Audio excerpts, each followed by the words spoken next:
satu saran saya tadi, kasih ultimatum aja. 2 kali 24 jam nggak datang, segel aja.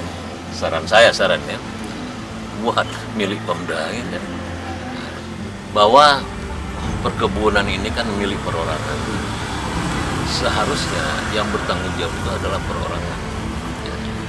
Kalau terjadi kebakaran seperti ini, seharusnya yang punya kebun itu dia datang melihat, ada timbul rasa empati dia itu, ya kan, ikut membantu. Jadi jangan melepaskan diri, memberikan tanggung jawab kepada camat sama kecil, sama ibu kepada masyarakat pengelolaan. Cepat kembali lihat lahan yang bakar, siapkan apa yang bisa dibantu kepada tenaga-tenaga di lapangan, membantu traktor, membantu air, membantu apa. Yang penting anak-anak bekerja itu bersama-sama sama pengelolaan. Jangan yang punya lahan tidak ada, yang kerja prajurit sendiri sama TNI Polri. Ya. Ini tidak benar. Ya.